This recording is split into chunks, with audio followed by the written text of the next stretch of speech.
रहीम अस्सलाम वालेकुम दोस्तों, अज असी पहुंचे हैं दरबार साहब करतारपुर ननकाना साहब। साडे नाल मौजूद ने अज गुरप्रीत सिंह धोथड़ जिहड़े चढ़दे पंजाब तो आए हैं, डिस्ट्रिक्ट फरीदकोट तो। साडे बड़े दोस्त ने जनाब, तो अज इत्थे पहुंचे, इन्होंने पुछांगे भी तुहानूं इत्थे पहुंच के किस तरह लग्या। सरदार जी सत श्री अकाल। सत श्री अकाल जी। उच्ची बोलो कि है रोटी नहीं खाती? नहीं नहीं नहीं। हाँ जी, तुहाडी तो आवाज़ नहीं निकलदी सरदार जी। आए हैं जी, इस गुरु घर आउण लई असीं साडीਆਂ कई पीढ़ियां तरसदियां रह गईਆਂ।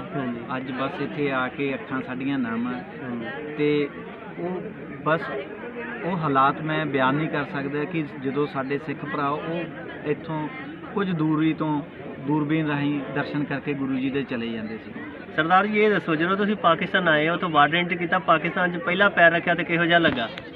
बस ऐ लगे कि मैं आपदी धरती ते आया जी, क्योंकि मेरी माँ का जन्म इत्थों दा जी, मेरे दादा जी इत्थे रहिंदे सीगे ते वंड तो बाद असीं अज वापस मौका मिलिया मैनूं आउण दा आपदे बजुर्गां दी धरती ते बड़ी खुशी हो रही है जी। फीलिंग किहो जी? फीलिंग मैं दस नहीं सकता कि मैं दुनिया के चाहे किसी कोने की भी चलिया जावां, पर जो प्यार जो इत्थे आके मैं जो महसूस अपनापन कर रहा वो शायद किते भी नहीं महसूस होगा।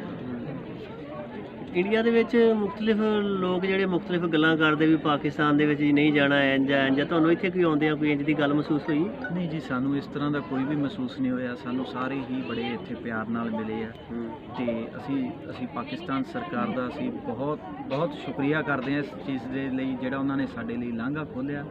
साडी जिन्नी सिख कम्यूनिटी आ, खास करके जिन्ना पंजाबी वीर आ, इमरान खान सरकार दा ते पाकिस्तान दे लोकां दा तह दिलों शुक्रिया अदा करते हैं कि जिहड़ा उन्होंने सानू साडे मक्के दे दर्शन कराए। सही।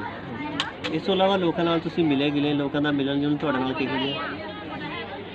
मैं सुनिया सी कि कहंदे कि सिख दुनिया के किसी भी मुल्क च चले जान वो प्यार उन्होंने नहीं मिलता जिहड़ा उन्होंने पाकिस्तान च आके मिलता। वो चीज़ अज मैं इत्थे महसूस की है।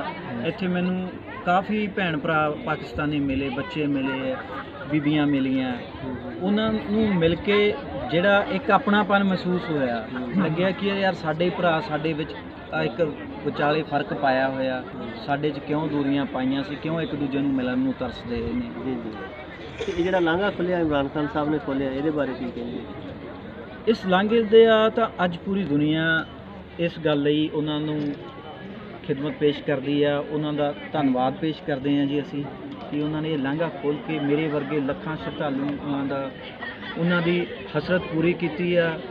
हर सिख परिवार दे विच 2-2 3-3 पीढ़ियां दे बजुर्ग चले गए सिर्फ इस गुरु घर दे दर्शन लई। मेरे भी पिता जी की तमन्ना सी कि इत्थे आण दी, वो फौत हो गया। अज मैं उन्हां दी तमन्ना पूरी कर रहा। शायद वो जिथे किते भी हैगे दुनिया के जिस जगह ते भी है, परमात्मा उन्हां नूं वो देख के बड़े खुश होंदे होणगे कि मेरी हसरत पूरी की है मेरे बच्चे ने। तो मैं यही कहना चाहना कि जिथे भी सरदार भरा जां पंजाबी साडे बैठे आ, ये साडे गुरु का घर है, इत्थे जरूर आओ। ये साडियां जड़ां, इत्थों असी साडा धर्म शुरू होया, इत्थों असी सारा कुछ सिੱਖਿਆ। यही बाबे नानक दीयां सिੱਖਿਆਵਾਂ असी आपदी जिंदगी च अपनाईयां होईयां। ते मैं सारे पंजाबी वीरां नूं बेनती करदा कि इत्थे वध तो वध आओ, अपने बच्चिआं नूं लेके आओ ताकि वो साडे कल्चर नाल जुड़न, साडे धर्म बारे जानन कि असल च सिख धर्म कितना विशाल है। बड़े भागवान है, बड़े भागवान लोग ने जिहड़े इत्थे होए। जी बिल्कुल। कदरां वाले